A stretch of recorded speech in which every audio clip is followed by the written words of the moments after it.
Hare Krishna, Krishna Krishna, Hare Hare. ভক্তি রসামৃত চ্যানেলটিকে subscribe করুন এবং আরও নতুন নতুন ভিডিও পেতে বেল আইকনটি প্রেস করুন। ওম অজ্ঞানতিমিরন্ধস্য জ্ঞানাঞ্জনশলাকয়া চক্ষুরুন্মিলিतं যেন তস্मै শ্রীগুরবে নমঃ। নমো বিষ্ণুপাদায় কৃষ্ণপৃষ্ঠায় ভূতলে শ্রীমতে ভক্তিবেদান্ত স্বামিনিতি নামিনে। নমস্তে সরস্বতী দেবী গৌরবাণী প্রচারিণে নির্বিশেষ শূন্যবাদী পাশ্চাত্য দেশতারিণে। বাঞ্ছাকল্পতরুভ্যশ্চ কৃপা সিন্ধুভ্যেব চ পতিতানাং পাবনেভ্যো বৈষ্ণবেভ্যো নমো নমঃ। নমো মহাবদন্যায় কৃষ্ণ প্রেম প্রদায়তে কৃষ্ণায় কৃষ্ণ চৈতন্য নামনে গৌরতিষে নমো নমঃ।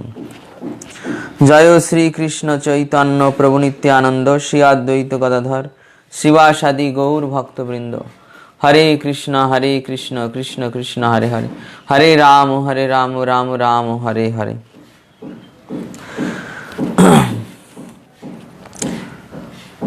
ভক্তি শাস্ত্রী আমাদের পঞ্চম ইউনিটের শ্রী উপদেশামৃতের প্রথম শ্লোক।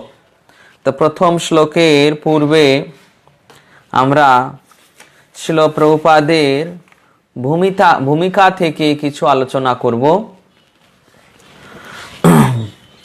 শ্রীল প্রভুপাদ ভূমিকাতে বর্ণনা করছেন যে কৃষ্ণ ভাবনামৃত আন্দোলনটি পরিচালিত হচ্ছে শ্রীল রূপ গোস্বামীর দিব্য তত্ত্বাবধানে। এই যে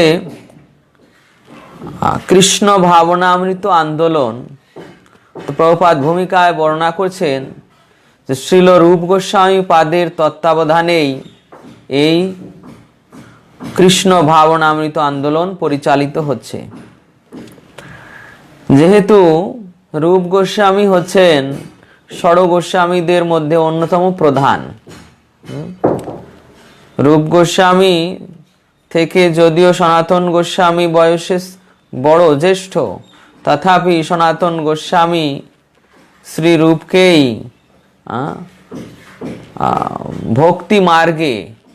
ভক্তি মার্গে জ্যেষ্ঠ বলে বর্ণনা করেছেন।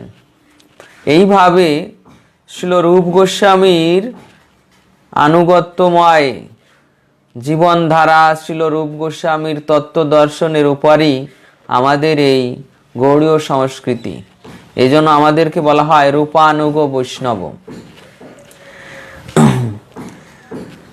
যেমন কৃষ্ণদাস কবিরাজ গোস্বামী আদি, তারপর নরোত্তম দাস ঠাকুর, তারা প্রার্থনা করেছেন রূপ রঘুনাথ পদে হইবে আকুতি, কবে হাম বুঝিব সেই যুগল প্রীতি।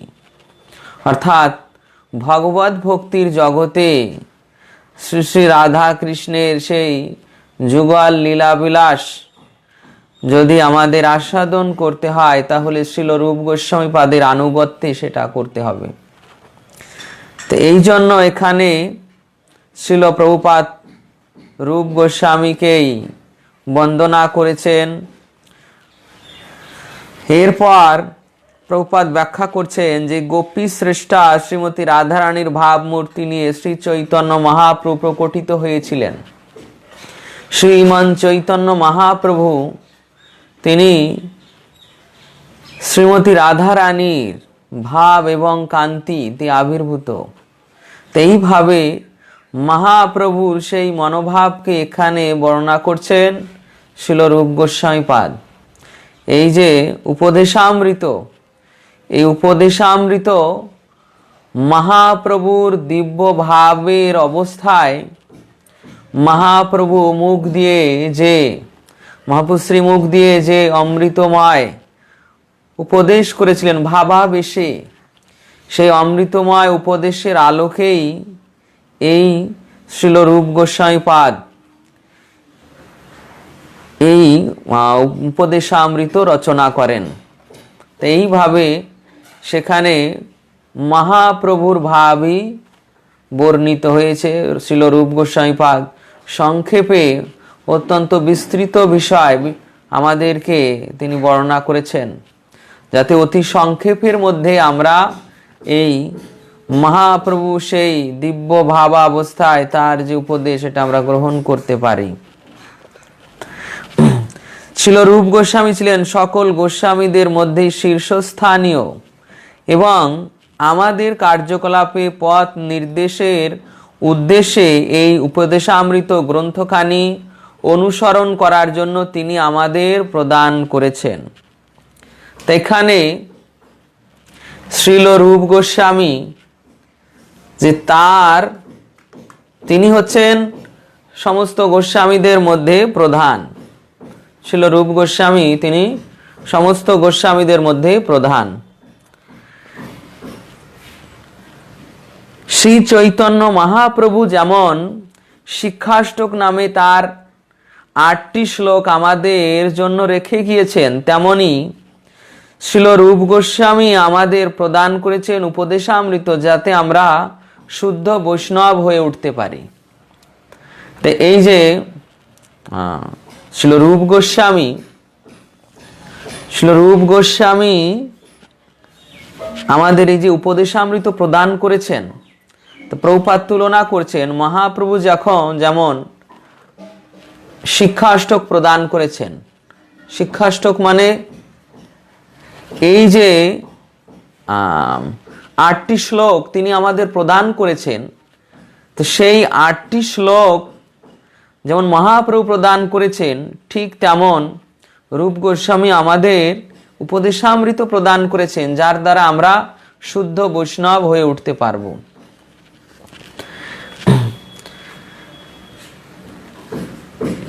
এরপর প্রভুপাদ ব্যাখ্যা করছেন প্রথম শ্লোকের বিষয়বস্তু, যে প্রথম শ্লোকে রূপ গোস্বামীপাদ এই যে ষড়বেগ দমনের বর্ণনা দিচ্ছেন, কিভাবে আপনি ষড়বেগ দমন করবেন।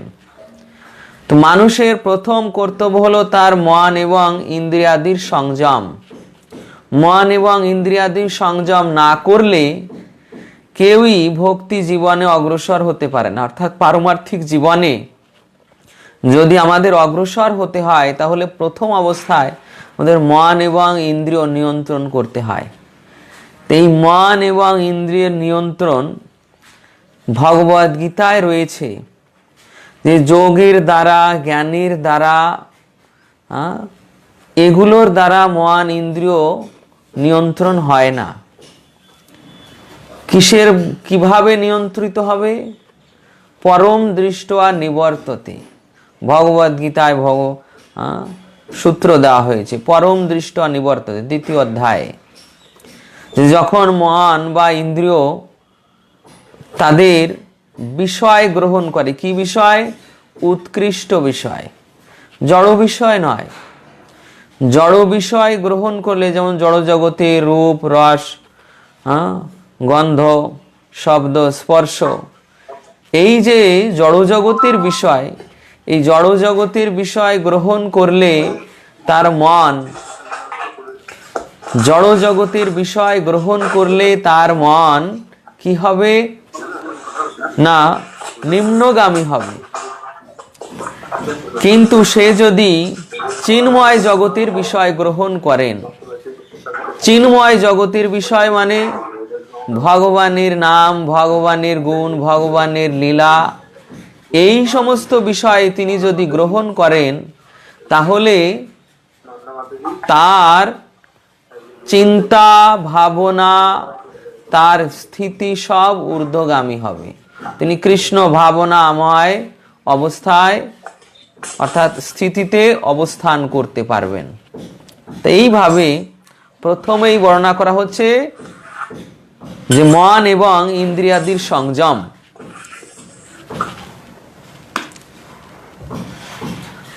মন এবং ইন্দ্রিয়াদির সংযম।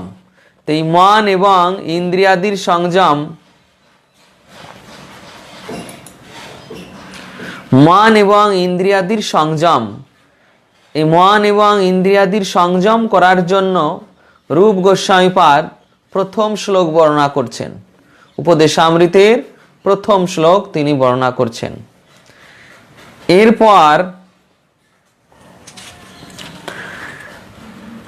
পরবর্তীতে তিনি ধাপে ধাপে কিভাবে আমাদের কাদের সঙ্গ করতে হবে, তারপর কি বৃত্তি গ্রহণ করতে হবে, কাদেরকে সম্মান করতে হবে, কাদের সঙ্গে সঙ্গ করতে হবে, তারপর বৈষ্ণবকে কিভাবে দেখতে হবে, একে একে শ্রীল রূপ গোস্বামীপাদ উচ্চতর বিষয়গুলো বর্ণন করবেন। তো এইভাবে শ্রীল প্রভুপাদ এখানে রূপ গোস্বামীপাদের এই যে সামগ্রিক বিষয় তিনি ভূমিকার মধ্যে নিয়ে এসেছেন, ভূমিকার মধ্যে নিয়ে এসে তিনি এই উপদেশামৃতকে ব্যাখ্যা করছেন এবং পরবর্তীতে প্রথম শ্লোক থেকে প্রভুপাদ আলোচনা করবেন। তো প্রথম শ্লোক শ্রীল রূপ গোস্বামীপাদের উপদেশামৃতের প্রথম শ্লোক।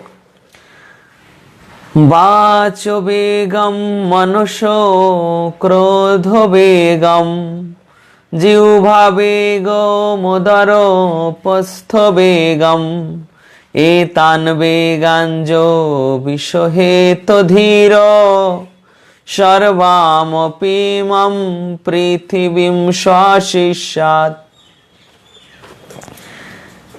যে সংযমী ব্যক্তি বাক্যের বেগ, ক্রোধের বেগ, জিহ্বার বেগ, মনের বেগ, উদর এবং উপস্থির বেগ, এই ষড়বেগ দমন করতে সমর্থ, এই ষড়বেগ যিনি দমন করতে সমর্থ তিনি সমগ্র পৃথিবী শাসন করতে পারেন।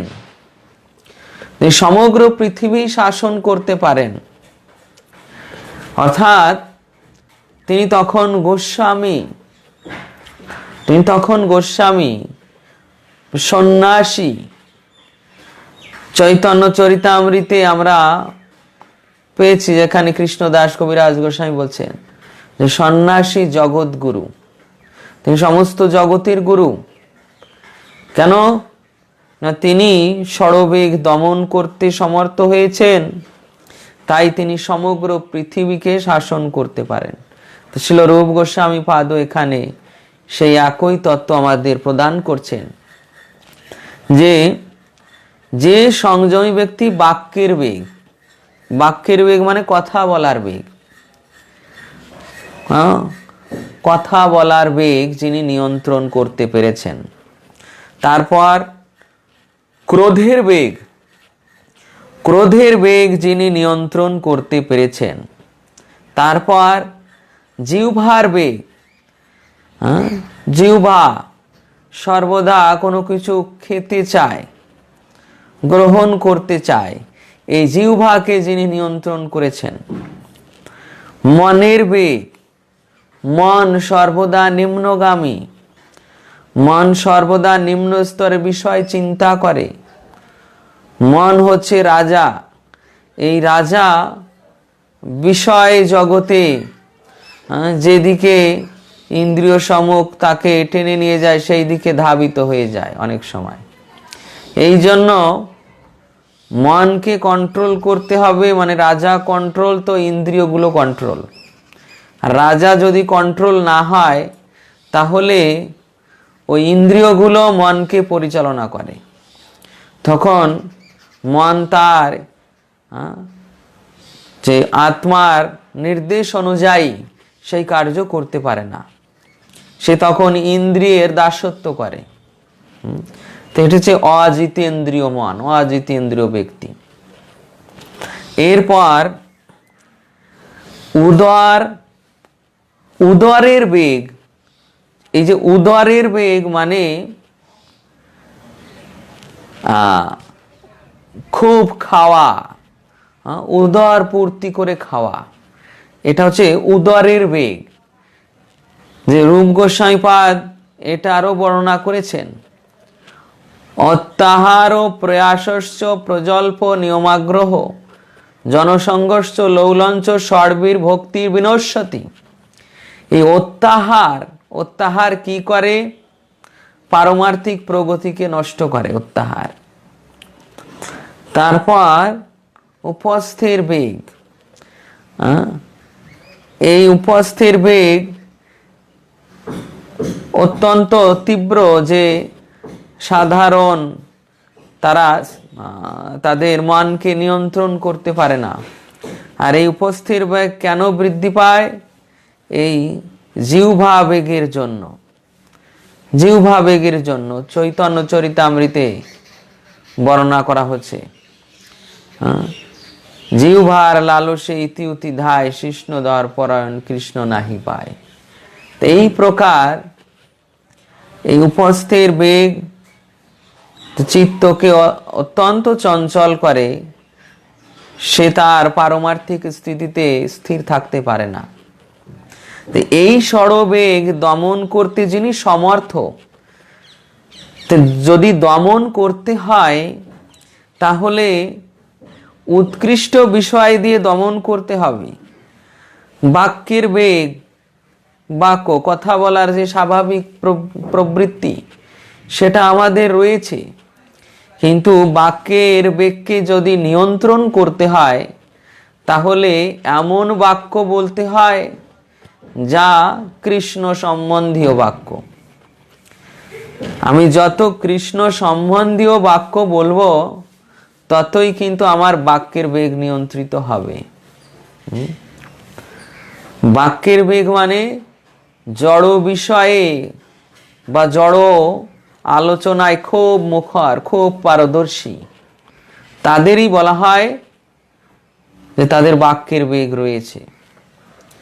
এই বাক্যের বেগকে নিয়ন্ত্রণ করতে হলে কৃষ্ণ কথা, কৃষ্ণ কীর্তন, কৃষ্ণ নাম গুণগান, কৃষ্ণের যশের কীর্তন, লীলার কীর্তন, কৃষ্ণের মহিমার কীর্তন, এগুলোকেই নিয়েই থাকতে হবে। তাৎপর্যে প্রভুপাদ প্রথমেই আলোচনা করছেন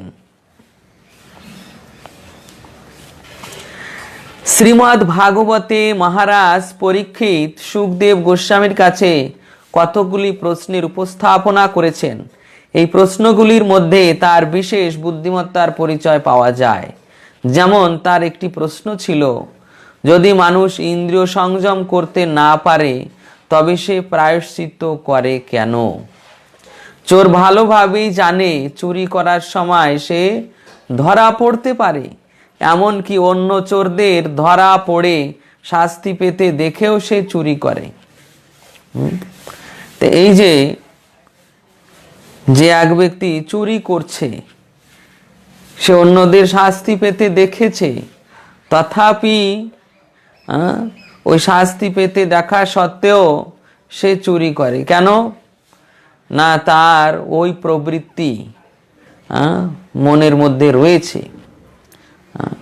যেমন যখন কোনো পশু বলি দেওয়া হয়, দেখেছেন মনে হয় আপনারা, যখন মায়ের সামনে যারা এই মায়ের পূজকেরা কোনো বকরিকে বলিদান করে তার আগে ওই কয়েকটা বকরিকে নিয়ে কিছু খেতে দেয়। তো একটাকে নিয়ে যাওয়া হচ্ছে, আর একটা দেখছে যে ওকে নিয়ে যাচ্ছে, সে কিন্তু তখন ওই খাওয়াতে ব্যস্ত। তার এই বুদ্ধি নেই যে এরপর তার পালা আসবে, মানে তাকে বলিদান করবে। সে ওটা দর্শন করছে, দর্শন করেও ওই খাবারই খেয়ে যাচ্ছে। তা তার সামান্যতম চেতনা নেই যে এরপর তার পালা। তো এইভাবে যে মানুষ তার ইন্দ্রিয়ের দাসত্ব বশত, যে সে ইন্দ্রিয়ের দাসত্ব করছে, এই কাদের বৈশিষ্ট্য দেওয়া হয়েছে? অজিতেন্দ্রিয় ব্যক্তি, যারা তাদের ইন্দ্রিয়কে জয় করতে পারেনি, সেই অজিতেন্দ্রিয় ব্যক্তিদের সম্বন্ধে বলা হচ্ছে। তো অজিতেন্দ্রিয় ব্যক্তি কিসের দ্বারা পরিচালিত? ইন্দ্রিয়ের দ্বারা। ইন্দ্রিয়কে তিনি পরিচালিত করছেন এমন নয়, তিনি যে ইন্দ্রিয়কে পরিচালিত করছেন এমন নয়, তিনি ইন্দ্রিয়ের দ্বারা পরিচালিত হচ্ছেন। আর ইন্দ্রিয়গুলো কিসের দ্বারা পরিচালিত হচ্ছে? জড়জাগতিক বিষয়, জড়জগতের রূপ, জড়জগতের স্পর্শ গন্ধ, রূপ রস শব্দ স্পর্শ গন্ধ। তো এই বিষয়ের দ্বারা যদি ইন্দ্রিয় পরিচালিত হয়, আর অজিত ইন্দ্রিয় ব্যক্তির মনকে ইন্দ্রিয় পরিচালিত করে, তাহলে এই প্রকার অজিত ইন্দ্রিয় ব্যক্তিরা ওই বিষয়ের দ্বারা ধাবিত হয়ে নিকৃষ্ট কার্য করতে বাধ্য হয়। একমাত্র যারা গোস্বামী আছেন, মন জয়ী, তারা ওই মনের দ্বারা ইন্দ্রিয়ের বিষয় থেকে নিবৃত্ত করেন, ইন্দ্রিয়কে ভগবত সেবায় লাগান। এই যে সেই পরম দৃষ্ট আর নিবর্ততে, যে উৎকৃষ্ট বস্তু লাভ করার পর ইন্দ্রিয় তখন আর নিকৃষ্ট বিষয়ের প্রতি ধাবিত হয় না। তো এইভাবে প্রভুপাদ এখানে ব্যাখ্যা করছেন যে এই বাক্যের বেগকে কিভাবে নিয়ন্ত্রণ করতে হবে। বাক্যের বেগকে নিয়ন্ত্রণ করতে হবে ভগবানের মহামন্ত্র কীর্তনের দ্বারা, শ্রীকৃষ্ণের আদেশ উপদেশ কীর্তনের দ্বারা, ভগবদ গীতা পাঠ, শ্রীমদ্ ভাগবত পাঠ, এইভাবে কৃষ্ণের লীলা মহিমা চরিত্র ইত্যাদিতে বাক্যের যথাযথ প্রয়োগের মাধ্যমেই কেবলই বাক্যের বেগ নিয়ন্ত্রিত হতে পারে। উদাহরণ যেমন ভগবদ গীতায় আপনারা দেখেছেন প্রভুপাদ অম্বরীশ মহারাজের উদাহরণ দিয়েছেন। তিনি কিভাবে তার বাক্যকে নিবৃত্ত করেছিলেন বিষয় থেকে। সবই মন কৃষ্ণ পদারবিন্দয় বাচাংসি বৈকুণ্ঠ গুণানুবর্ণনে।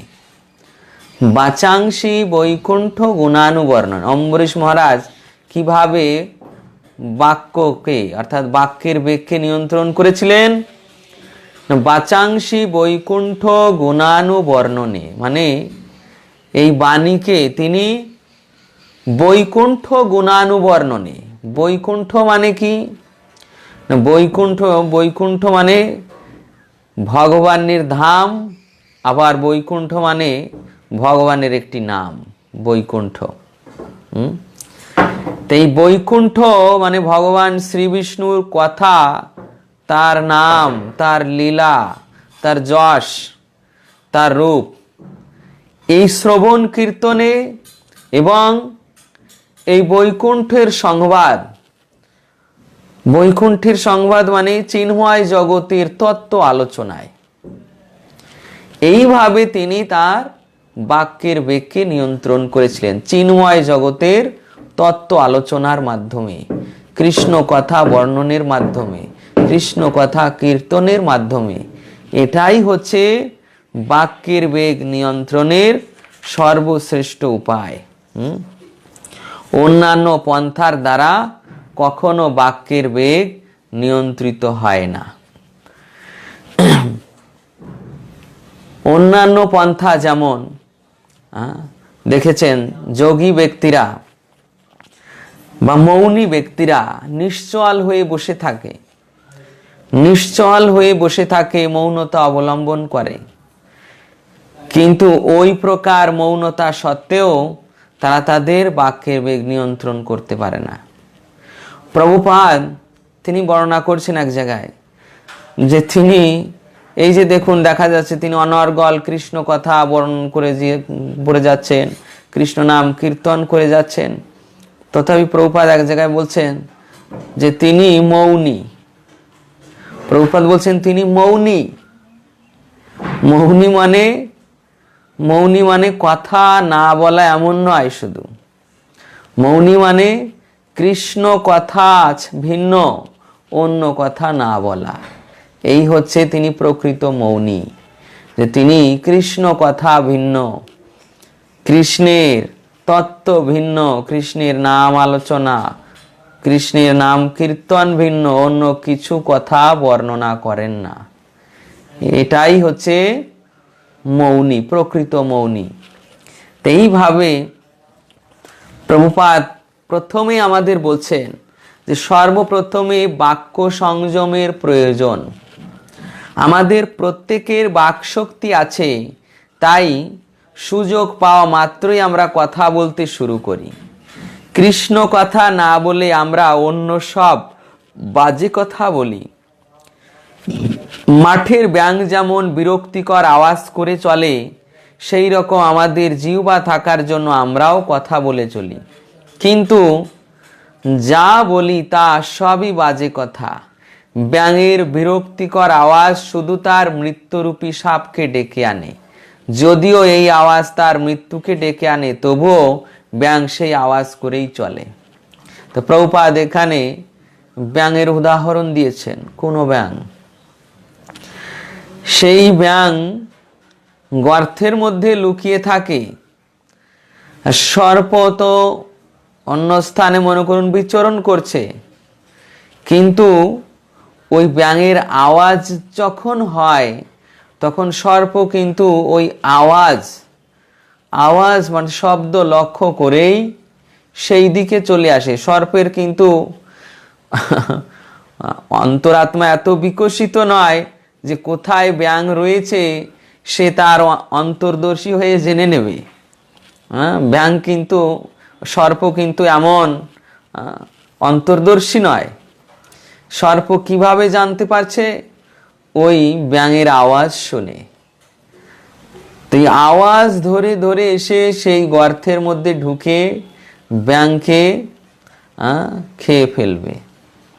তো এই প্রকার প্রভুপাদ এখানে বর্ণনা করছেন যে ব্যাঙের মৃত্যুর কারণ কি? তার ওই অনর্থক আওয়াজ, মানে এটা হচ্ছে কি বাক্যের বেগ। ঠিক তেমন আমাদের যেটা অনর্থক আওয়াজ, মানে জড়জাগতিক বিষয়ের আলোচনা, জড়জাগতিক বিষয়ের কথাবার্তা, নিউজ পেপার, সংবাদপত্র, হোয়াটসঅ্যাপ, ফেসবুক থেকে বিভিন্ন নিউজ, তারপর ফিল্ম জগতের, তারপর খেলার জগতে, অনেক প্রকার জগতে, জড়জগতের বিষয় অনেক, এবং এই বিষয়কে কেন্দ্র করে জড়জগতের বেশিরভাগ মানুষ এখন পরিচালিত। আজ কি সংবাদ এলো, আর এখন তো মোবাইল, হোয়াটসঅ্যাপেই সব রকম কাছড়া চলে আসছে, তাদের দেখতে আর কোনো কিছু বাকি থাকছে না। তো এই প্রকার জড়জাগতিক নিউজ যত আমি এখানে আমার মস্তিষ্কে ডাউনলোড করে রাখবো, আমার মতিভ্রম ততটা হবে আমার মতিভ্রম। কেন আজকে জগতের যুবক সম্প্রদায় এইভাবে নষ্ট হয়ে যাচ্ছে? এই প্রকার প্রযুক্তির অসৎ ব্যবহার, মিডিয়ার অসৎ ব্যবহার, সংবাদপত্র, নিউজ পেপারের অসৎ ব্যবহার। এইভাবে এই বাক্যের বেগ তারা যেহেতু নিয়ন্ত্রণ করতে পারছে না, অনর্থক কথা বলছে, অনর্থক বিষয় আলোচনা করছে। প্রভুপাদ বলছেন, আমাদের গোস্বামীরা আলোচনা করছেন যে বিষয়ে চর্চা করছি, যে বিষয় আলোচনা করছি, তো সেই বিষয়টা আমাদের মনে এমনভাবে গেঁথে আছে আর গেঁথে থাকে যে সর্বক্ষণ ওই বিষয়ের চিন্তা হয়। যদি জড়জগতের বিষয়কে আঁকড়ে ধরি, তাহলে আমাদের মনকে এমনভাবে নিম্নগামী করে দেয় যে শুধু মনে ওই নিম্ন স্তরের চিন্তা, নিম্ন স্তরের কথাবার্তায় উদিত হতে থাকবে। এইভাবে বাক্যের বেগ যেমন ব্যাঙের জন্য তার মৃত্যুর কারণ, ঠিক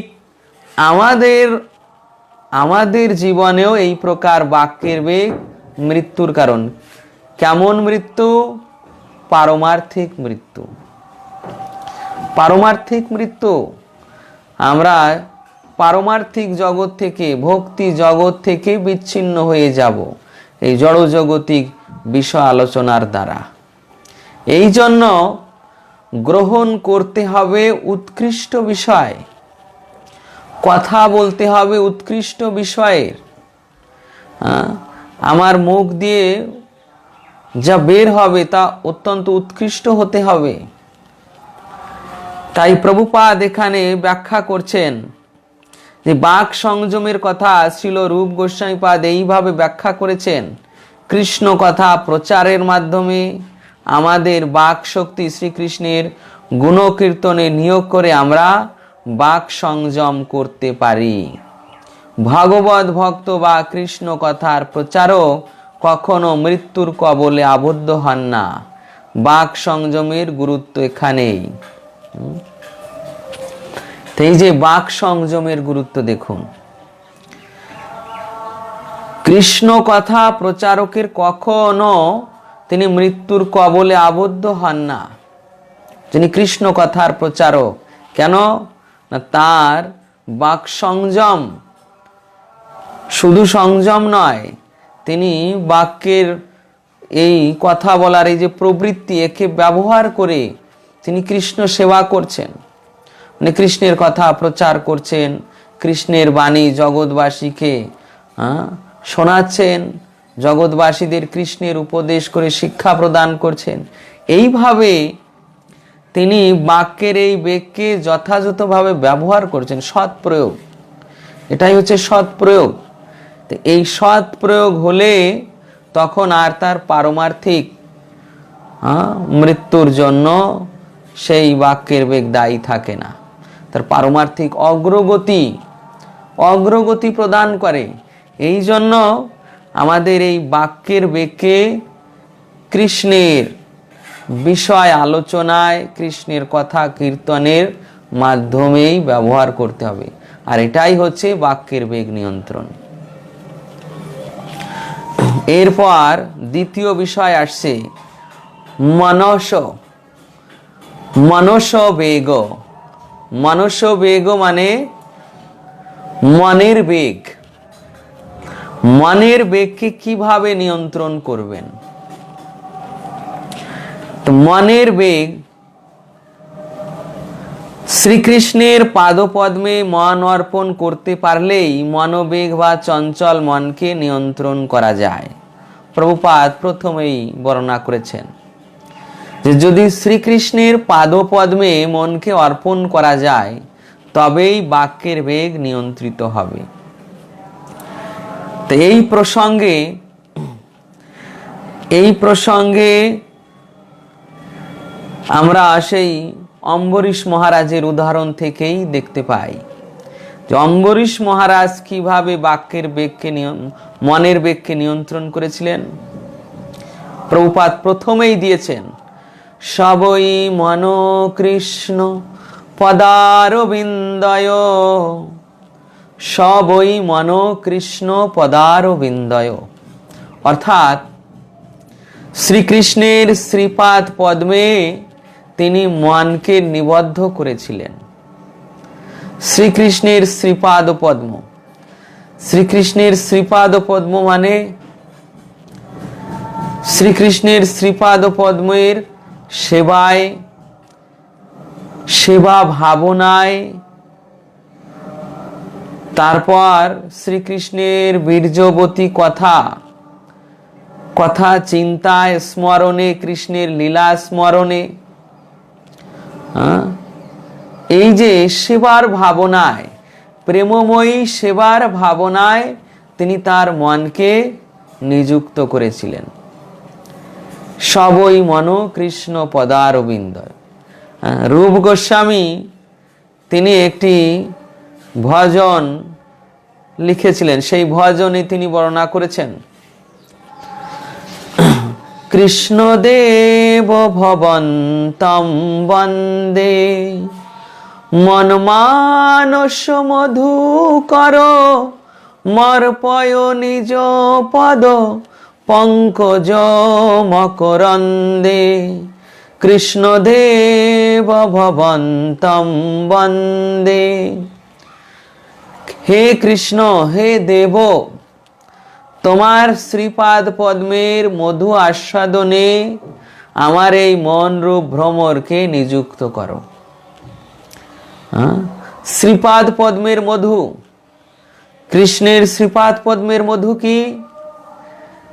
কৃষ্ণের লীলা স্মরণ, কীর্তন, অধ্যয়ন, শ্রবণ, চিন্তন, লীলার দর্শন, ভাবাবেশে দর্শন। এই যে শ্রীকৃষ্ণের শ্রীপাদ পদ্মের চিন্তা, অর্থাৎ তার লীলার চিন্তায়, তার লীলা স্মরণ, তারপর ভাবাবেশী লীলা দর্শন, এই প্রকার শ্রীকৃষ্ণের সেই বীর্যবতী কথা শ্রবণ, কীর্তন, লীলার দর্শন, স্মরণে তিনি তার মনকে নিবেশিত রাখতে চেয়েছিলেন। তো এইভাবে রূপ গোস্বামী এখানে মনের নিয়ন্ত্রণ বর্ণনা করেছেন, যেটা প্রভুপাদ অম্বরীশ মহারাজের চরিত্র দিয়ে, উদাহরণ দিয়ে তিনি ভগবদ গীতায় বর্ণনা করেছেন যে অম্বরীশ মহারাজ কিভাবে মনকে নিয়ন্ত্রণ করেছিলেন। সবই মন কৃষ্ণ পদারবিন্দয়।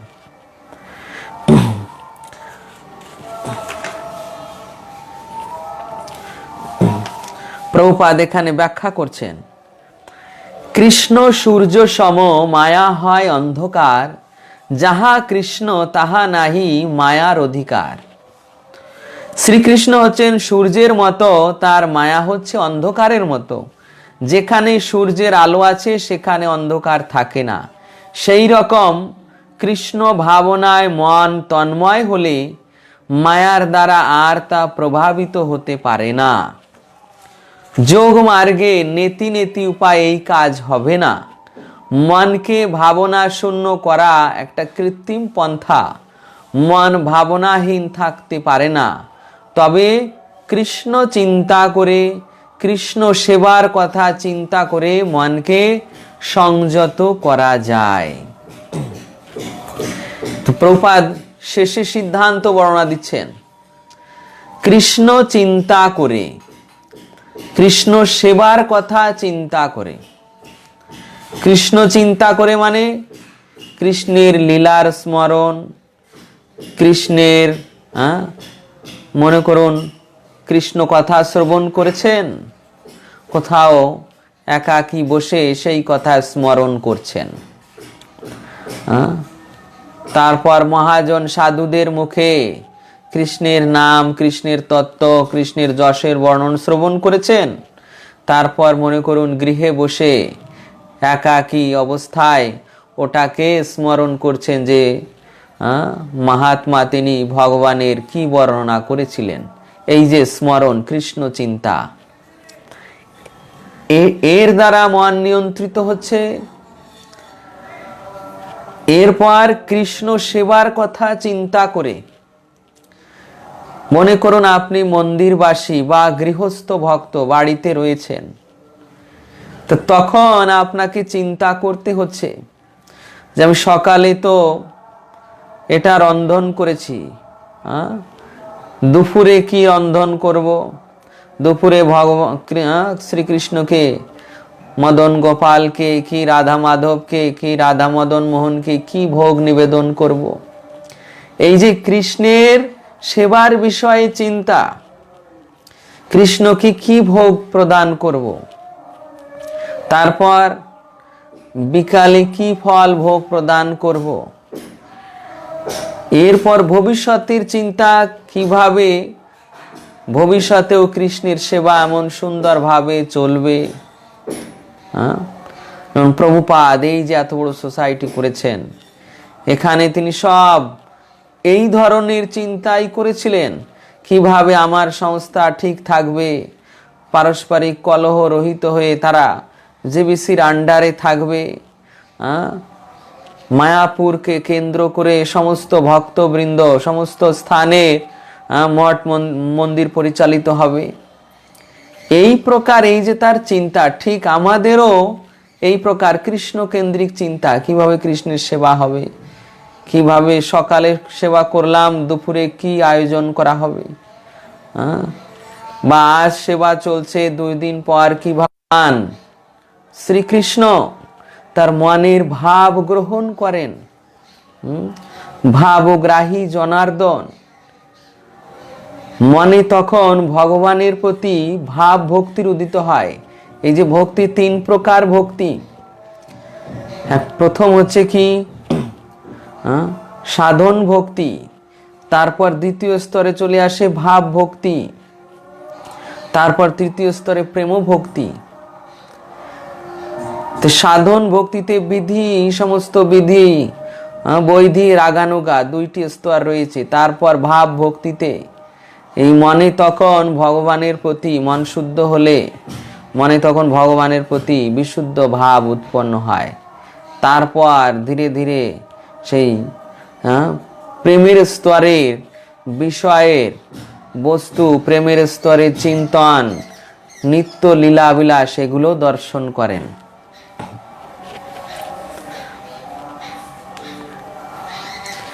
এরপর আমাদের থাকছে ক্রোধের বেগ। তো যারা ভক্তবৃন্দ আপনারা জুমে ক্লাস করছেন, আপনারা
हरे कृष्णा कृष्ण कृष्ण हरे हरे, हरे राम राम राम हरे हरे।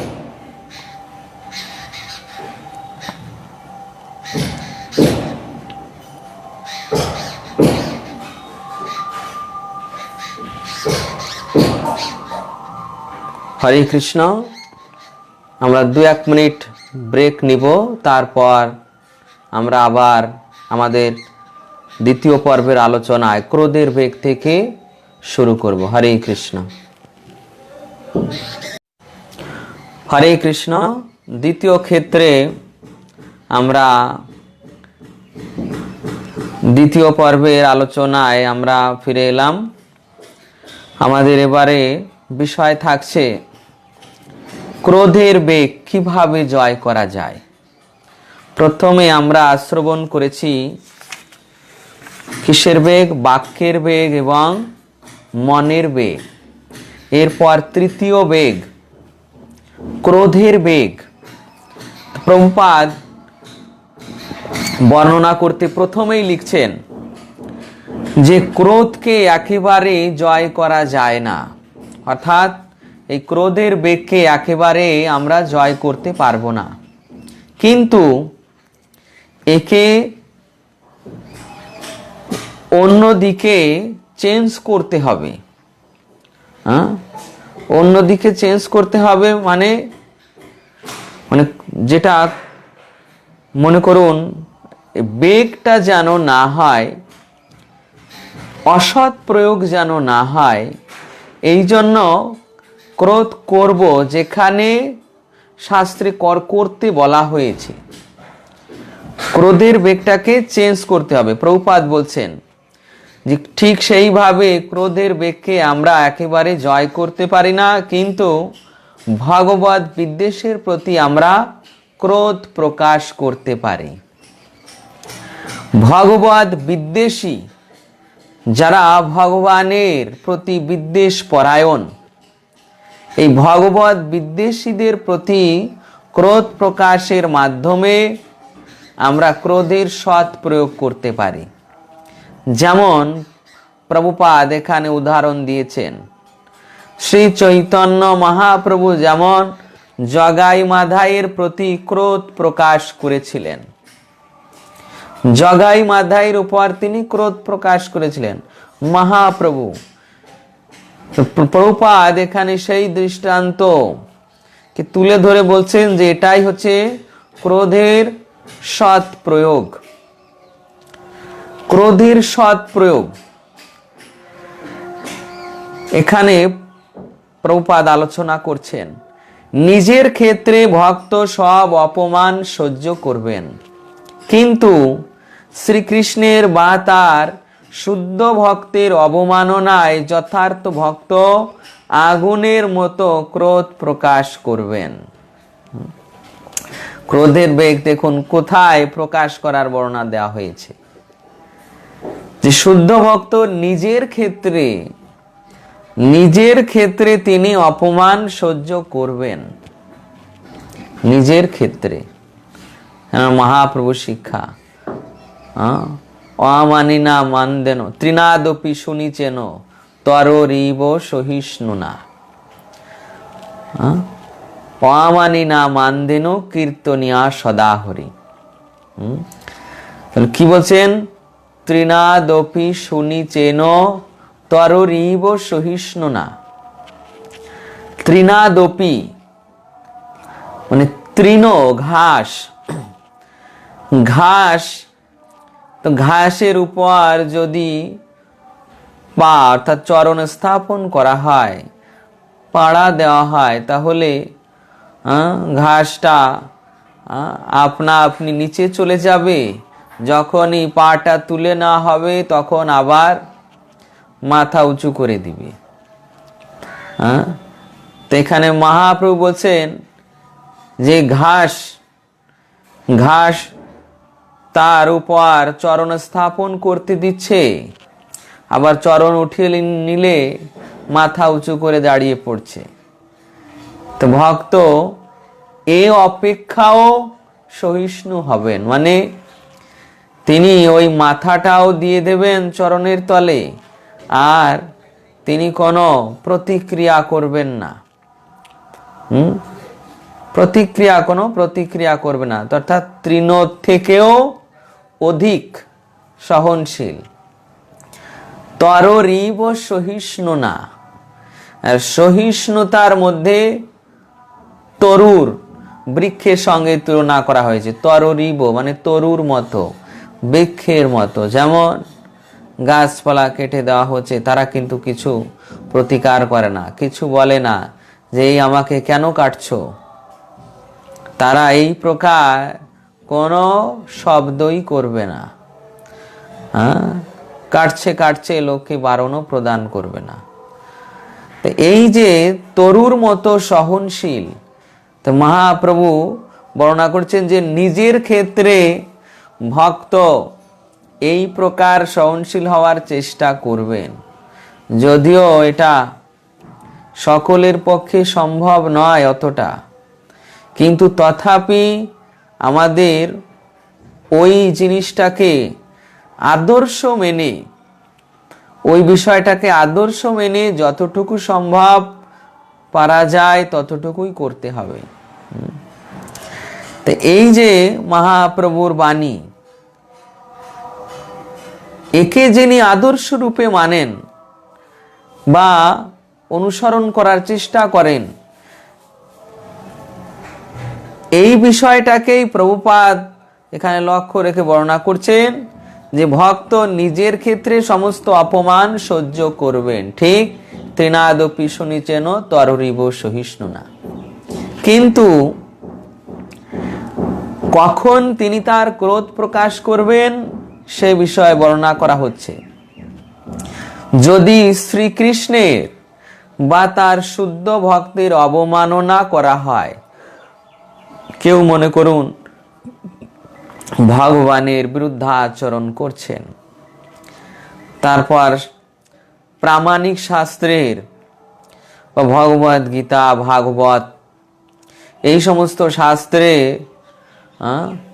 এই সমস্ত শাস্ত্রের বাণীকে নাকচ করে দিচ্ছেন, সেই অবস্থায় তাকে ক্রোধ প্রকাশ করতে হবে। সেই অবস্থায় তাকে ক্রোধ প্রকাশ করে, যদি ওই অবস্থায় ক্রোধ প্রকাশ করা না হয় তাহলে এখানে কি হবে, নিজেরও ওই সহনের জন্য নিজেরও ওই প্রকার দোষ লাগবে। সেও অপরাধী, সামান্যতম অপরাধীতে পরিণত হতে পারে। যে এই প্রকার ভগবানের নিন্দা শ্রবণ করে কেউ ভগবানকে নিন্দা করলো, কৃষ্ণ কৃষ্ণ এরকম করেছে, ওরকম করেছে, এই ভক্তরা এরকম করেছে, ওরকম করেছে, এই প্রকার সমালোচনা নিন্দা যদি কেউ করে, তখন তাকে শাস্ত্রে তিন প্রকার আদেশ দেওয়া হয়েছে। তিন প্রকার আদেশ। প্রথমে কি, প্রথম নাম্বার, 1 নাম্বার হচ্ছে যে তার সঙ্গে শাস্ত্র অথবা শস্ত্র, শস্ত্র অথবা শাস্ত্র ব্যবহার করা। শস্ত্র মানে অস্ত্র, অস্ত্র দিয়ে তার জিহ্বা কেটে দেওয়া। তো এটা সকলের পক্ষে সম্ভব নয়। তাহলে দ্বিতীয় উপায় কি, শাস্ত্র প্রয়োগ, শাস্ত্রের যুক্তিতে তাকে পরাজিত করতে হবে। এটাও এই প্রথম উপায় যিনি করতে সক্ষম হবেন না, তাহলে দ্বিতীয় পন্থা, দ্বিতীয় রাস্তা তাকে অনুসরণ করতে হবে। দ্বিতীয় রাস্তা কি, ওখান থেকে কর্ণ আচ্ছাদন করে তাকে চলে যেতে হবে। অন্যথায় তৃতীয় রাস্তা, এই যে ওখানে আত্মহত্যা করতে হবে। তো এটাও গ্রহণ সকলের পক্ষে সম্ভব নয়। যেমন কে করেছিলেন, সতী দেবী এই তৃতীয় পন্থা গ্রহণ করেছিলেন। দক্ষ মহারাজ যখন শিবের নিন্দা করেছিলেন, শিবের মতো বৈষ্ণবের নিন্দা করেছিলেন তখন সতী পিতাকে বোঝাতে না পেরে, পিতাকেও মারতেও পারলেন না, আর নিজে ওখানে ওটা সহ্যও করতে পারলেন না, তখন নিজেই আত্মহত্যা করলেন। তো এই প্রকার তিনটি যে বিষয় বর্ণনা আছে, এই তিনটির মধ্যে ক্রোধের বেগ আমাদের লাগাতে হবে, ক্রোধকে লাগাতে হবে তাদের উপর, এই যারা ভক্তদ্রোহী, কৃষ্ণদ্রোহী, কৃষ্ণ বিরোধী, কৃষ্ণের বিরুদ্ধাচরণ করছে, এই প্রকার ব্যক্তিদের ক্ষেত্রে এই ক্রোধের বেগ লাগাতে হবে।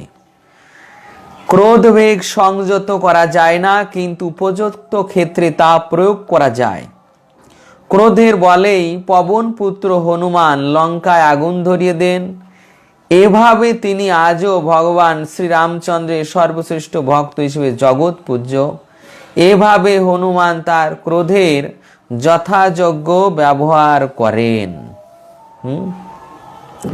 এইভাবে হনুমানের দৃষ্টান্ত দেওয়া হয়েছে যে হনুমান কিভাবে তার ক্রোধকে ভগবত সেবায় নিয়োগ করেন। দেখুন যে ভগবান রামচন্দ্রের পত্নীকে যখন রাবণ হরণ করেছিলেন, যদিও মায়া সীতা, তথাপি যেহেতু হরণ করেছিল, তাই হনুমান ক্রোধ করে সমুদ্র লঙ্ঘন করে রাবণের পুরীতে গিয়ে সেখানে অনেক বড় সংগ্রাম করেছিলেন। সংগ্রাম করার এক পর্যায়ে তাকে যখন রাবণের সৈন্যরা, হনুমান নিজেই ধরা দিয়েছিলেন অবশ্য, তো নিজে ধরা দেওয়ার পর যখন সবাই নিয়ে যাওয়া হয়েছিল, তখন তার লেজে আগুন ধরিয়ে দেওয়া হয়েছিল।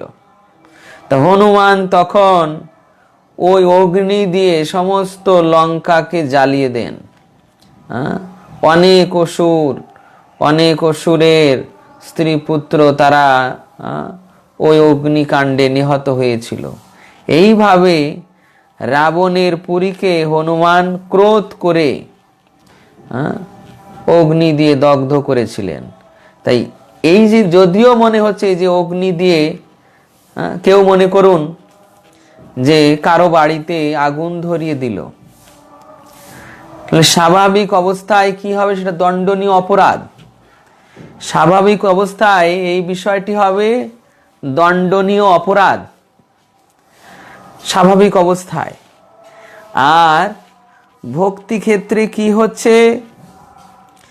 ভক্তি ক্ষেত্রে যখন এইভাবে এই যে হনুমান করলেন, এটা রাবণের পুরীতে অগ্নি দিয়ে দগ্ধ করলেন, তখন সেটা তার ভক্তি হয়ে গেল, ক্রোধের সৎ ব্যবহার হয়ে গেল ভক্তি। এইভাবে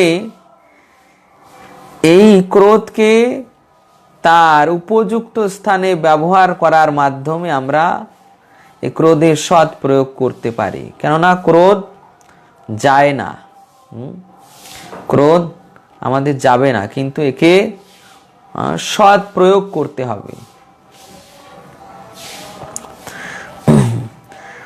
অর্জুনও তাই করেছিলেন। তিনি স্বেচ্ছায় যুদ্ধ করেননি, কিন্তু ভগবান শ্রীকৃষ্ণই অর্জুনের ক্রোধাগ্নি জ্বালিয়েছিলেন। তিনি বলেছিলেন, যুদ্ধ তোমায় করতেই হবে, ক্রোধ ছাড়া যুদ্ধ করা সম্ভব নয়। তাই ক্রোধের বেগ জয় করা সম্ভব একমাত্র কৃষ্ণ সেবায় তা প্রয়োগ করার মাধ্যমে। তা প্রভুপাদ এখানে সিদ্ধান্ত দিচ্ছেন যে এই ক্রোধের বেগকে কখনো জয় করা যায় না। অর্থাৎ যে আমি ক্রোধ ত্যাগ করব, এই ক্রোধকে কখনো ত্যাগ করা যায় না। এই ক্রোধের জয় কিভাবে হবে? না সঠিক জায়গায় প্রয়োগের মাধ্যমে। যেমন মহাপ্রভু জগাই মাধাইয়ের উপর ক্রোধ করলেন, তারপর এখানে হনুমান রাবণের উপর ক্রোধ করে লঙ্কায় আগুন ধরিয়ে দিলেন। তারপর এখানে অর্জুনের বিষয়টাও প্রভুপাদ তুলে এনেছেন যে এই অর্জুন তিনি ভগবানের ইচ্ছায় তার ক্রোধ প্রকাশ করে কুরুক্ষেত্রের যুদ্ধে সংগ্রাম করেছিলেন, যুদ্ধ করেছিলেন।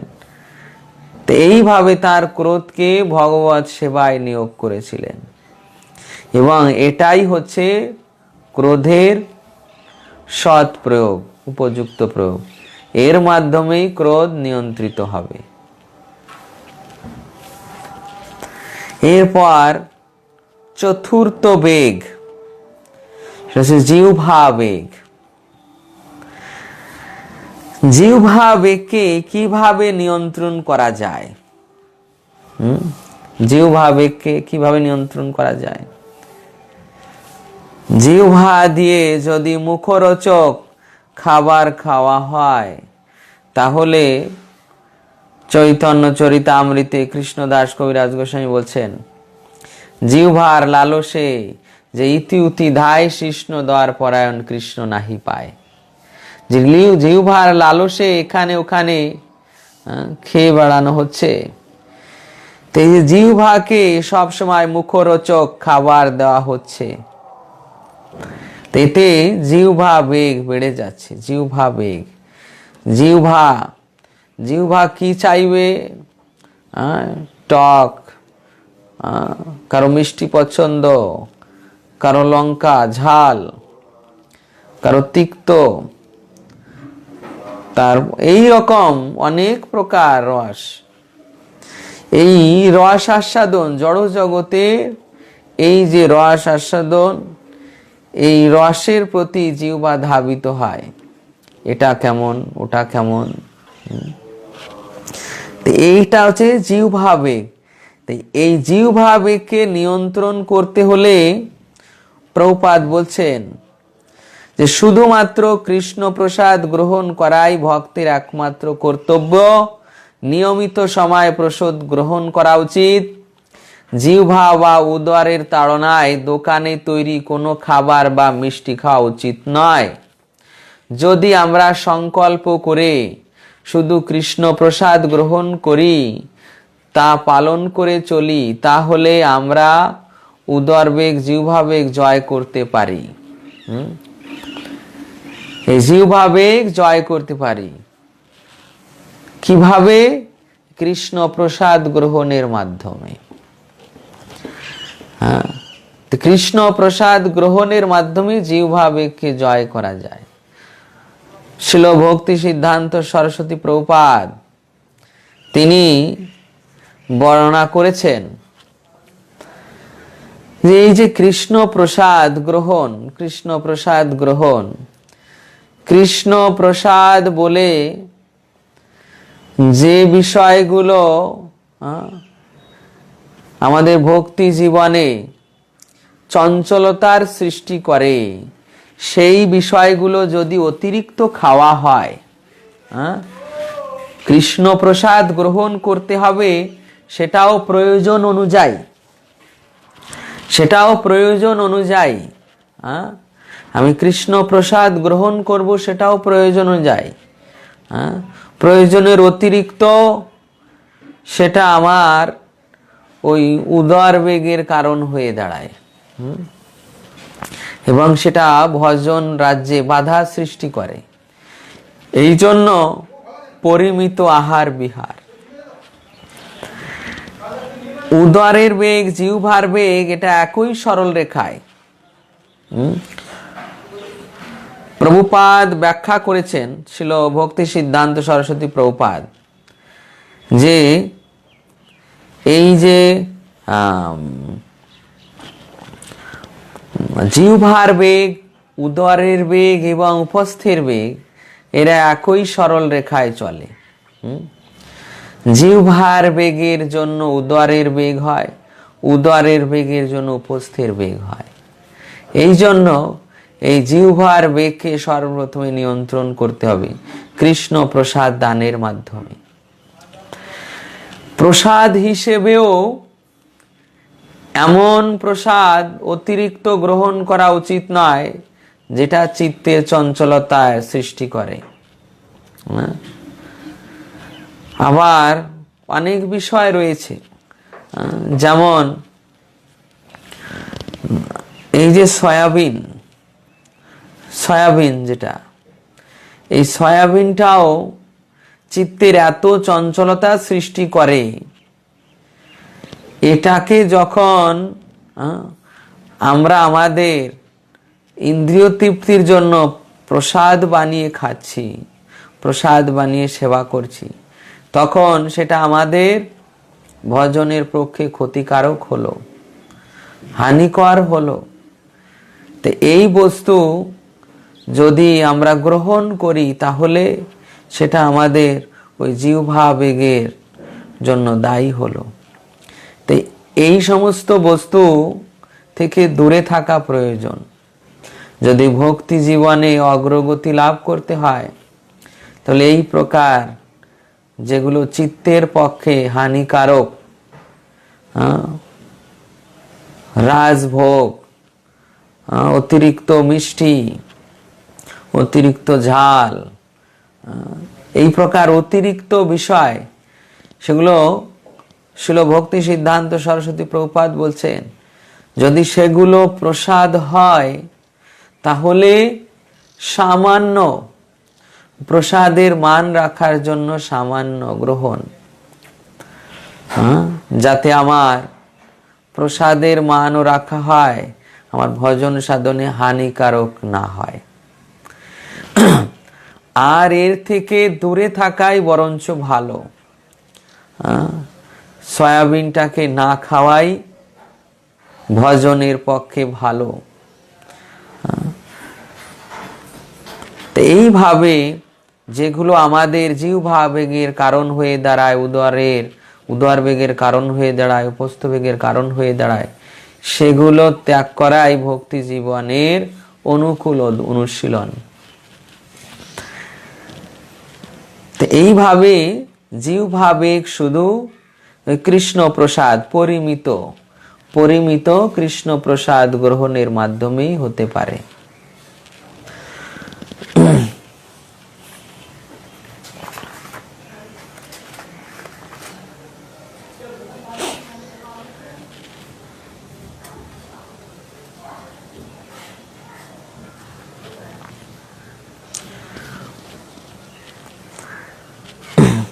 এরপর আমাদের পরবর্তী বিষয় রয়েছে উদরবেগ। উদরবেগ আমরা এই জিহ্বা বেগের সঙ্গেই আলোচনা করেছি যে উদরবেগ, যে জিহ্বা সর্বদা ভালো ভালো রুচিকর দ্রব্য এগুলোই গ্রহণ করতে চাইবে। যদি এই ভালো ভালো রুচিকর দ্রব্য আমি এমন ভাবে গ্রহণ করছি যাতে অতিরিক্ত আহার করা হয়ে যাচ্ছে, অতিরিক্ত টক জাতীয়, অতিরিক্ত ঝাল জাতীয়, অতিরিক্ত মশলা জাতীয়, অতিরিক্ত সুস্বাদুকর এই সমস্ত কিছু গ্রহণ করছি, তখন সেটা কি হয়ে দাঁড়াচ্ছে? আমার উদরবেগের কারণ হয়ে দাঁড়াচ্ছে। যে উদর যদি অতিরিক্ত ফুলফিল হয়ে যায়, তাহলে নিদ্রা চলে আসবে। নাম জপ করতে বসলে নিদ্রা ব্যাঘাত সৃষ্টি করবে। তারপর অলস্যতা আসবে, আলস্যতা, সর্বদা ঘুম ঘুম ভাব আসবে। তখন শুধু বিশ্রাম নিতেই চাইবে মন, তখন শুধু বিশ্রাম নিতেই চাইবে, আর একটু বিশ্রাম করি, আর একটু বিশ্রাম করি। এইভাবে উদরবেগ ধীরে ধীরে আমাকে অলসে পরিণত করবে। রুচিকর ভালো ভালো খাবার গ্রহণ এর দ্বারা কি হবে? জিহ্বার লালসে ইতি উতি ধায়, এখানে ওখানে ঘুরে বেড়াতে হবে। যেমন অনেক জায়গায় দেখা যায় যে এখানে প্রোগ্রাম হচ্ছে, ওখানে প্রোগ্রাম হচ্ছে। কিছু যাদের বলা হয় অলরাউন্ডার, যেমন অলরাউন্ডার, যে তারা এখানেও আছে ওখানেও আছে, খাওয়ার লোভে এখানেও আছে ওখানেও আছে। এই প্রকার তারা এখানে ওখানে শুধু ওই খাওয়ার লোভে ঘুরে বেড়াচ্ছে, ভালো ভালো আস্বাদনের জন্য। তো এটা তাদের শুধু উদরবেগের কারণ। তো এই যে উদরবেগ হলে ওই ভালো ভালো খাওয়ারের চিন্তা থাকে, কোথা থেকে সেই বিষয়টা আসছে তার চিন্তা থাকে না। শ্রীল ভক্তি সিদ্ধান্ত সরস্বতী প্রভুপাদ বলছেন, মনে করুন ধনী গৃহস্থ বাড়িতে আপনি ভোজন করতে গিয়েছেন, সেখানে তো খুব ভালো ভালো করে খাওয়াবে, কিন্তু এই যে তাদের যে অর্থে ওই আহার এসেছে সেটা গৃহস্থের অর্থ, এবং সেটা যদি ওই মনে করুন অসৎ পথে আসে, তাহলে তার প্রভাব আপনাকে নিতে হবে। তার প্রভাবের জন্য আপনার ভজনে ঘাটতি হবে। মহাপ্রভু তো বলেই গিয়েছেন, বিষয়ীর মন খাইলে মলিন হয় মন, মন মলিন হলে নহে কৃষ্ণের স্মরণ। বিষয়ীর অন্ন, ঘোর বিষয়ী তাদের অন্ন যদি গ্রহণ করেন, মনে করুন আপনি গিয়েই রান্না করে ভোগ লাগিয়ে খেলেন, কিন্তু সেটা তো বিষয়ীর অন্ন। এই যে বিষয়ীর অন্ন, ভালো ভালো খাওয়ার লোভে সেখানে গিয়ে সেটা গ্রহণ করছেন, তথাপি সেটা বিষয়ের অন্ন। তো বিষয়ের অন্ন খেলে মলিন হয় মন, আপনার মনের সেই কৃষ্ণ চেতনা সেটা বাধাপ্রাপ্ত হবে। কৃষ্ণ চেতনা তখন বাধাপ্রাপ্ত হবে। তো এই যে কৃষ্ণ চেতনা বাধাপ্রাপ্ত হচ্ছে কেন, না সেই বিষয়ের অন্ন আহার করছেন এই জন্য।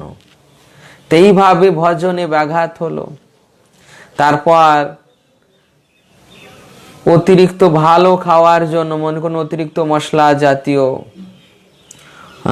অতিরিক্ত টক বা মিষ্টি জাতীয় এবং অধিক আহারের জন্য কি হলো, আপনার নিদ্রা ভাব অধিক চলে আসবে, মনের চঞ্চলতা বৃদ্ধি পাবে।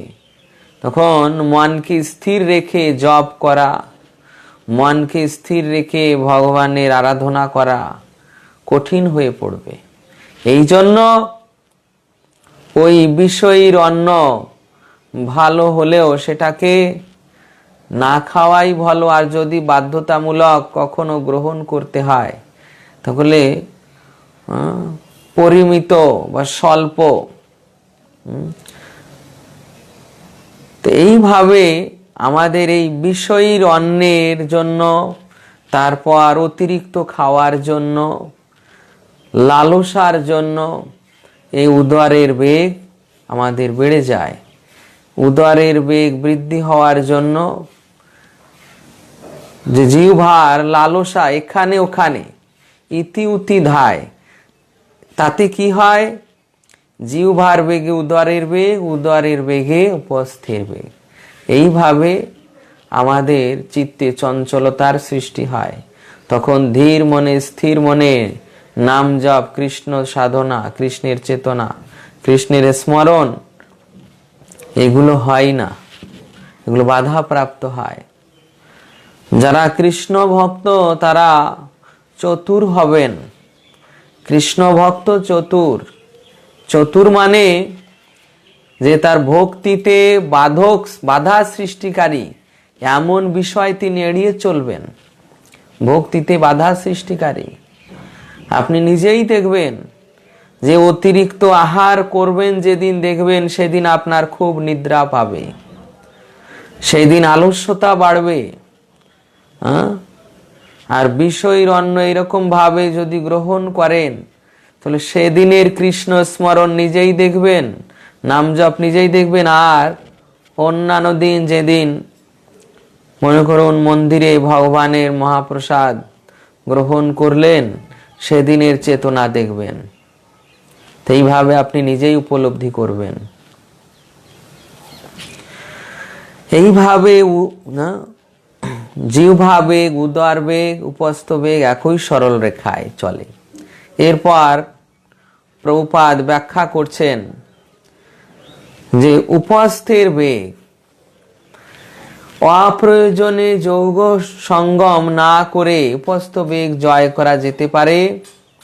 উপস্থ শুধু কৃষ্ণ ভাবনাময় সন্তান উৎপাদন করার জন্য ব্যবহার করা যেতে পারে, অন্যথায় তার ব্যবহার করা উচিত নয়।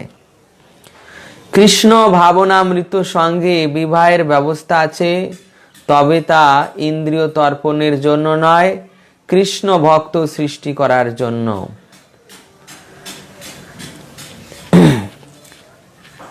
যেহেতু জগতে অনেক কৃষ্ণ ভক্তের প্রয়োজন, তাই যারা সন্তানদের কৃষ্ণ ভক্ত করে তুলতে পারবে তাদেরই বিবাহ করা উচিত। এইভাবে প্রভুপাদ এই উপস্থ বেগকে নিয়ন্ত্রণ করার বিষয় বলছেন যে এরও সৎ প্রয়োগ, এই যে দশবিধ সংস্কারের একটা সংস্কার বিবাহ সংস্কার। এই বিবাহ সংস্কার দেওয়া হয়েছে কেন? শাস্ত্রে বলা হয়েছে পুত্রার্থে ক্রিয়তে ভার্যা, পুত্রার্থে ক্রিয়তে ভার্যা, অর্থাৎ স্ত্রী গ্রহণ সুসন্তান উৎপাদনের জন্য। আর এখানে প্রভুপাদ বলছেন যে নীতিশাস্ত্রের অনুযায়ী যে কৃষ্ণ ভক্ত সন্তান সৃষ্টি করার জন্য কৃষ্ণ ভাবনাময় জীবনে বিবাহের আবশ্যকতা আছে। যারা গৃহস্থ হবেন, যারা গৃহস্থ জীবন যাপন করতে চান, তাদের জন্য এই প্রকার ব্যবস্থা শাস্ত্রে দেওয়া হয়েছে। যেহেতু গৃহস্থ জীবন এটাও একটা আশ্রম, ব্রহ্মচর্য আশ্রম এটাও আশ্রম, গৃহস্থ আশ্রম এটাও আশ্রম, বানপ্রস্থ আশ্রম এটাও আশ্রম, সন্ন্যাস আশ্রম তো সন্ন্যাস আশ্রম, তো এইভাবে গৃহস্থ আশ্রম সেটাও আশ্রম। তো সেই গৃহস্থ আশ্রমে সেটাও আশ্রমের মতো জীবনধারা। এমন নয় যে বিবাহ করেছে মানে যা ইচ্ছে তাই করবে, যতটা ইচ্ছা ইন্দ্রিয় তৃপ্তি করবে, এমন নয়। প্রভুপাদ এখানে বলছেন, আমাদের গোস্বামীগণ আচার্যবর্গ বর্ণনা করেছেন যে বিবাহের মাধ্যমে স্ত্রী সঙ্গের অনুমতি দেওয়া হয় কেন? কৃষ্ণ ভক্ত সন্তান সৃষ্টি করার জন্য। গুরু মহারাজ বলছেন যে এই বিবাহের মাধ্যমে যখন কেউ কৃষ্ণ ভক্ত সন্তান সৃষ্টি করে, তো সেটাও তার কৃষ্ণ সেবায় পরিণত হয়। কৃষ্ণ ভক্ত সন্তান, সে সন্তান সৃষ্টি করলেন এবং তাদেরকে উপযুক্ত করে, কৃষ্ণের উপযুক্ত ভক্ত করে তাদেরকে গড়তে হবে, উপযুক্ত করে তাদের গড়তে হবে, শ্রীকৃষ্ণের উপযুক্ত ভক্ত তৈরি করতে হবে। এইভাবে যারা কৃষ্ণ ভক্তদের সৃষ্টি করছেন, তাদের এই প্রবৃত্তি মার্গ এই যে বৈদিক নির্দেশ মেনে, শাস্ত্রের নির্দেশ মেনে এই বৈবাহিক জীবনের আদেশ দেওয়া হয়েছে শাস্ত্রে। তো এটা শুধু ওই কৃষ্ণ ভক্ত সন্তান সৃষ্টি করার জন্য, কোনো প্রকার ইন্দ্রিয় তৃপ্তি করার জন্য নয়। ছিল ভক্তি সিদ্ধান্ত সরস্বতী প্রভুপাদ বলছেন যে জগদীশ্বরের সেবার উপকরণ, সেব্যের বস্তুতে ভোগ বুদ্ধি করো না। তোমার স্ত্রী তোমার বিষয় ভোগের যন্ত্র নয়। তোমার স্ত্রীকে তুমি কৃষ্ণ সেবার সহায়তাকারী, কৃষ্ণের দাসী বা রাধারানীর দাসী গানে দর্শন করবে। তোমার পুত্র কন্যা তাদেরকে গোপালের খেলার সাথী মনে করবে, তাদের দিয়ে কৃষ্ণ সেবা করবে, তাদেরকে বিষয় ভোগের যন্ত্র জ্ঞান করবে না। তো এইভাবে আমাদের সম্প্রদায়ের আচার্য ছিল ভক্তি সিদ্ধান্ত সরস্বতী প্রভুপাদ, তিনি এইভাবে বর্ণনা করেছেন যে জগদীশ্বরের সেবা করুন উপকরণ। এই জগতের সমস্ত বিষয় হতে পারে আপনার স্ত্রী, আপনার পুত্র কন্যা, তাদেরকে কৃষ্ণের সেবায় লাগাতে হবে। শ্রীকৃষ্ণের সেবায়, শ্রীকৃষ্ণের প্রচারে, শ্রীকৃষ্ণের ভক্তির প্রচারে, গ্রন্থ প্রচারে, শ্রীকৃষ্ণের নাম যশের প্রতিষ্ঠায়, জগতে কৃষ্ণ ভাবনামৃতের প্রচারে, এইভাবে তাদেরকে কৃষ্ণ সেবায় ব্যবহার করতে হবে, কৃষ্ণের ভক্ত তৈরি করতে হবে। তবেই আপনার ওই গৃহস্থ জীবনের দায়িত্ব সমাপ্ত হলো। তবেই এই গৃহস্থ জীবন আপনার কমপ্লিট হলো, সম্পূর্ণ হলো। অন্যথায় ওই গৃহস্থ জীবনে আমি পদার্পণ করছি ইন্দ্রিয় তৃপ্তির জন্য, সেটা আমার বন্ধনের কারণ হবে। বন্ধনের কারণ হবে যদি গৃহস্থ জীবনে গিয়ে এই প্রকার স্ত্রীতে আসক্ত হই, এই প্রকার বিষয় ভোগে আসক্ত হই, তাহলে ওই বিষয় ভোগ আমাদের চেতনাকে নিম্নগামী করবে। এরপর অন্তিম সময় আমাদের কৃষ্ণ স্মৃতি থাকবে না। শাস্ত্রে বলছে সমস্ত বিধিনিষেধের সার হচ্ছে অন্তিমে কৃষ্ণ স্মরণ, অন্তে নারায়ণ স্মৃতি। তো এই যে অন্তে নারায়ণ স্মৃতি, এটাকে বজায় রাখার জন্য আপনাকে ওই কৃষ্ণ সেবার উদ্দেশ্যে, কৃষ্ণ চেতনাময় সন্তান গড়ার উদ্দেশ্যে এই বিবাহ, তারপর এই ইন্দ্রিয়ের ব্যবহার, যেন সেখানে কোনো ইন্দ্রিয় তৃপ্তিমূলক কার্য না থাকে, যেটা আপনাকে ভক্তি জীবনে নিম্নগামী করবে। তো এইভাবে আমাদের আচার্যরা বর্ণনা করছেন। শ্রীল ভক্তি সিদ্ধান্ত সরস্বতী ঠাকুর উপদেশামৃত গ্রন্থের অনুবৃত্তি ব্যাখ্যা করতে গিয়ে লিখেছেন, দেহাত্ম বুদ্ধির জন্য আমাদের মধ্যে 3 প্রকার বেগের উদ্ভব হচ্ছে। তা হচ্ছে বাক্যের বেগ, মনের বেগ, দৈহিক বেগ। এই 3 বেগ জীবাত্মার জীবন অপবিত্র করে তোলে। আর এই সব বেগ সংযমনকারীকে তপস্বী বলা হয়। এইভাবে তপস্যা বলে ভগবানের বহিরঙ্গা শক্তি মায়ার কবল থেকে মুক্তি লাভ করা যায়। তাহলে বাক্যের বেগ, মনের বেগ, দৈহিক বেগ, এই যে 3 প্রকার বেগ, এই 3 প্রকার বেগ কি করছে? আমাদের চেতনাকে অপবিত্র করছে, চেতনাকে অপবিত্র করে দেয়। মনে কুচিন্তা, কুবিষয়, নিম্নগামী মন, এই প্রকার বিষয়ের জন্য আমাদের মন আর নিয়ন্ত্রণে থাকে না। তখন ওই বিষয় অনুভব, যেমন অজামিল একটা সিন দেখেছিল, মাত্র একটা সিন দেখেই তার জীবনের এত বড় পরিবর্তন হয়ে গেল যে কোথায় শুচি সম্পন্ন ব্রাহ্মণ ছিল, সেখান থেকে তাকে হয়ে যেতে হলো দাসীপতির অজামিল, বারবনিতার পতি হয়ে যেতে হলো।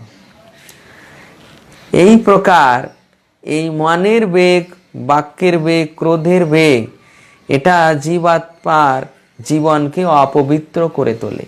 এই জন্য এই কবল থেকে মুক্তি লাভের জন্য আমাদের কৃষ্ণ ভাবনাময় জীবন যাপন, যেটা আমাদের শাস্ত্রে বিধিমার্গ বর্ণনা করা হয়েছে, সেই জীবন পরিচালনা করতে হবে। হরে কৃষ্ণ। আমাদের আজকের ক্লাস এখানে বিশ্রাম রাখব। পরবর্তী দিন আমাদের বাকি যে আলোচনা রয়েছে, আমরা সেই আলোচনায় অংশগ্রহণ করব, এই আশা রেখে আজকের পাঠ এখানে বিশ্রাম রাখছি। জয় শ্রীল रूप गोस्वामी पाद की, उपदेशामृत की, श्रील प्रभुपाद की, निताय गौर प्रेमानंदे। हरि हरि बोल।